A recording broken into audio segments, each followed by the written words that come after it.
Estamos en el año de 1800, en la Nueva España, actual México. Durante 300 años los españoles dominan gran parte del continente americano, pero pronto todo eso se vendrá abajo. En México había un descontento social por la desigualdad social. Aunque la economía en la Nueva España era rica, solo pocos se favorecían, y estos en su mayoría eran los peninsulares, los españoles nacidos en España. Recordemos que la población estaba dividida en castas o clases sociales, los peninsulares, que eran los que estaban hasta arriba, luego los criollos, que eran los hijos de españoles nacidos en América, los mestizos, los indígenas, los mulatos, los negros, etc.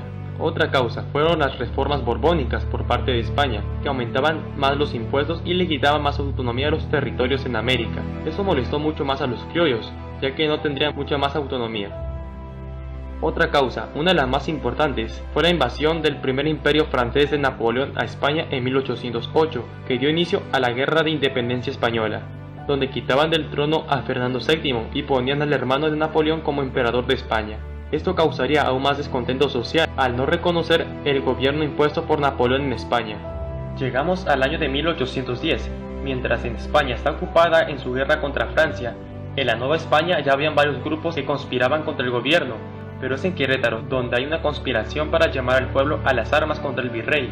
Estos eran Juan Aldama, Josefa Ortiz, Ignacio Allende y el más famoso, el cura Miguel Hidalgo. Juntos iban a hacer llamar al pueblo para la independencia. Tenían planeado para levantarse en armas el 1 de octubre de 1810, pero son descubiertos por las autoridades españolas, por lo que Hidalgo decide iniciarlo antes. Así que la madrugada del 16 de septiembre de 1810 hace sonar las campanas, dando el famoso grito de Dolores. Daba inicio a la guerra por la independencia. Primera etapa de la guerra, inicio. Ya con la población a favor de Hidalgo, estos avanzarían hacia Guanajuato, llegando a reunir a más de 20.000 personas. La primera acción de la guerra fue la famosa toma de la Alhóndiga de Granaditas, el 28 de septiembre de ese año. Recordemos que en esta batalla es donde nace la leyenda del Pípila, el hombre que se puso una lápida en la espalda para poder explotar la puerta. Una vez tomada la Alhóndiga, se haría una matanza contra los españoles y civiles adentro de estas. Después avanzarían hacia Valladolid, el 17 de octubre, y el 25 de octubre tomarían la ciudad de Toluca. 5 días después, Hidalgo, Allende y Aldama se enfrentarían contra los realistas españoles en la batalla del Monte de las Cruces, donde derrotarían a los realistas por la superioridad numérica. Con esta victoria, los insurgentes podían avanzar libremente hacia la Ciudad de México y poner fin a la guerra. Pero Hidalgo decide dirigirse rumbo al Bajío. No se sabe por qué Hidalgo, teniendo la capital indefensa, no decidió avanzar. Algunos dicen que para evitar los saqueos como en Guanajuato, o por la falta de víveres. Sea como sea, no tomó Ciudad de México. El 7 de noviembre, los insurgentes sufrían su primera gran derrota, en la batalla de Aculco, perdiendo gran cantidad de municiones, armas, víveres y más de 200 hombres. A partir de aquí, las relaciones entre Hidalgo y Allende se debilitaron. Digamos que se separarían porque Allende marchó con una buena parte de sus hombres a Guanajuato y Hidalgo hacia Valladolid, pero este se dirigiría a Guadalajara, donde dio el decreto de la abolición de la esclavitud en la Nueva España. A pesar de todo esto, los españoles fueron tomando cada vez más control de los insurgentes.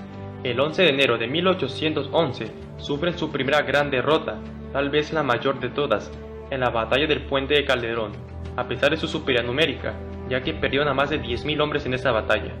Digamos que aquí terminó la primera etapa de la lucha de independencia, ya que el 16 de marzo de ese año los insurgentes trataron de huir a Estados Unidos, pero el 21 de marzo de ese año son capturados por los realistas, Aldama, Ignacio Allende e Hidalgo, entre otros. Estos primeros serían fusilados el 26 de julio en Chihuahua. A Hidalgo lo fusilarían el 30 de julio y sus cabezas serían exhibidas en la Alhóndiga de Granaditas. Parecía que la independencia había acabado, pero ya el movimiento había tomado fuerza en gran parte del territorio y en la población. Segunda etapa de la guerra, organización. Otros líderes insurgentes iban apareciendo. Entre los más destacados estaban José María Morelos. Este resultó tener un gran talento militar. Apenas iniciando su campaña, tomó el pueblo de Tacna en Guerrero, ganando una tras otra batalla contra los realistas españoles. Incluso una de las más famosas fue el sitio de Cuautla, en 1812, donde resistió el asedio español por meses, donde se enfrentó contra uno de los mejores y más temidos generales españoles, el general Félix Calleja.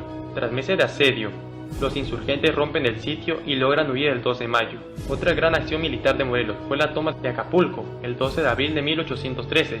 Con esa importante victoria, Morelos tenía el control del comercio del Pacífico. Para esta fecha la guerra entre España y Francia ya había acabado, saliendo vencedor España, pero muy debilitada. Aún así, ya con el rey Fernando VII de vuelta al poder, envían más de 15.000 soldados a la Nueva España para reprimir a los insurgentes. El 25 de noviembre, Morelos toma la ciudad de Oaxaca.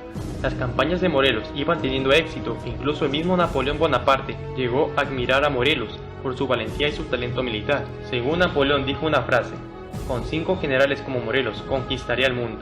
El 13 de septiembre de 1813 se dio el Congreso de Anáhuac, donde Morelos hizo leer a su secretario los sentimientos de la nación, donde declaraba la independencia de la nación, la soberanía popular, la religión católica como única, y la abolición de la esclavitud y de las castas. A Morelos le habían otorgado el nombre de Su Alteza Serenísima, pero este lo rechazó y decidió cambiarlo por Siervo de la Nación. Poco después, el 22 de octubre, el Congreso de Apaxingán proclama la primera Constitución de México. En la quinta campaña de Morelos en 1814 se venían momentos difíciles, ya que el 3 de febrero fusilan al general Matamoros, uno de sus mejores hombres, y el 27 de junio perdió a su amigo Galeana. Incluso Morelos dijo: "Se han acabado mis 2 brazos, ya no soy nada". Ya la suerte de Morelos se vendría abajo. El 23 de diciembre de ese año, Morelos y Nicolás Bravo atacan Valladolid, dándose la batalla de las Lomas de Santa María, resultando derrotados. El envío de más de 20.000 soldados a la Nueva España puso más difícil la situación para Morelos. El 5 de noviembre de 1815, Morelos fue capturado por el capitán Matías Carrascos, luego de que uno de sus hombres lo traicionaran. El virrey Félix María Calleja ordena el 21 de diciembre el fusilamiento de Morelos, y el 22 de diciembre de 1815, Morelos es fusilado de espaldas. La segunda etapa de independencia había acabado.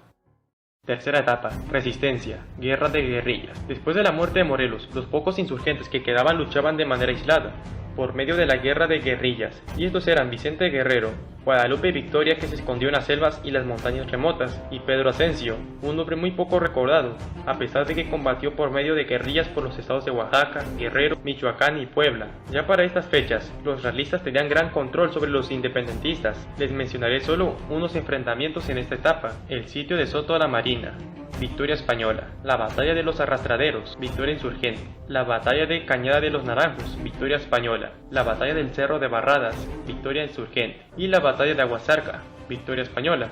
Ya llevaban casi 6 años de guerra y casi medio millón de personas habían muerto, una buena parte por enfermedades y por el hambre. La guerra estaba en un punto crítico. En septiembre de 1816, la llegada del nuevo virrey, Juan Ruiz de Apodaca, y sus leyes de perdonar a los insurgentes que se rindieran para que acabase ya la guerra resultó ser muy astuto, ya que varios aceptaron, prohibiendo los fusilamientos de insurgentes, y en 1819 se dio la campaña realista contra los pocos insurgentes que habían. De milagro lograron resistir en los 5 años de la tercera etapa de independencia. Cuarta etapa, consumación de independencia. Ya habían pasado casi 10 años desde el comienzo de esta larga lucha. La guerra seguía tanto en México como en el resto de países de Sudamérica, pero en España volvió a cambiar la situación. El rey Fernando VII de España quitó la Constitución de Cádiz de 1812, y para los que se preguntan, ¿qué es esta Constitución? En pocas palabras, es un documento que le daba más autonomía a los gobernantes de las colonias de América, y tras la suspensión de esta molestó a muchos gobernantes de la Nueva España, incluso el virrey Juan Ruiz de Apodaca, llegando estos a conspirar contra la corona española, por lo que el virrey pone al servicio un soldado criollo al servicio del rey. Agustín de Iturbide, como comandante del ejército del sur, tenía la tarea de acabar con la última resistencia insurgente de Vicente Guerrero, y este luego proclamaría la independencia de España. El 16 de noviembre de 1820 sale de Ciudad de México para comenzar la campaña contra los insurgentes.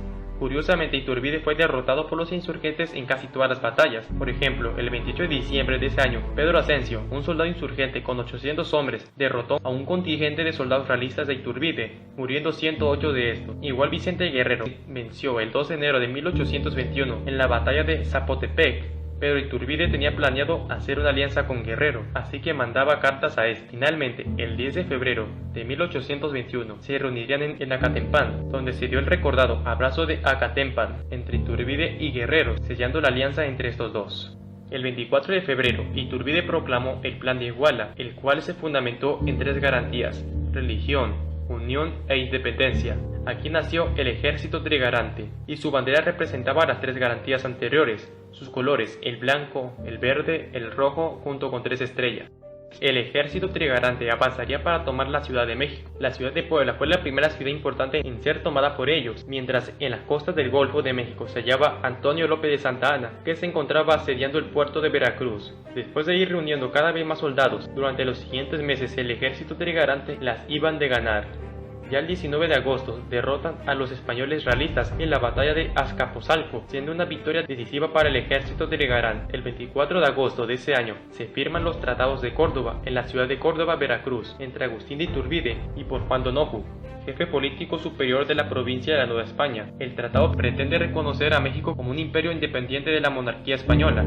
Tras una larga guerra de 11 años, después de tantas batallas y sangre derramada, el 27 de septiembre, el ejército trigarante entra triunfalmente a la Ciudad de México. Al frente iba Agustín de Iturbide con varios de sus generales y capitanes, junto con 16,000 soldados marchando, muchos gritando ¡Viva Iturbide! ¡Viva el ejército trigarante! Y el 28 de septiembre se firma el Acta de Independencia del Imperio Mexicano.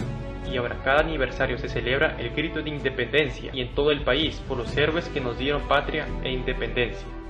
La guerra de independencia de México no acababa ahí, ya que España no reconoció esta, por lo que los siguientes años se dieron intentos de reconquista, siendo la expedición de 1829 la mayor, saliendo derrotados. España reconocería la independencia de México hasta 1836, y para México tampoco se vendrían tiempos de calma, solo era el inicio de otros conflictos y guerras, pero eso es otra historia.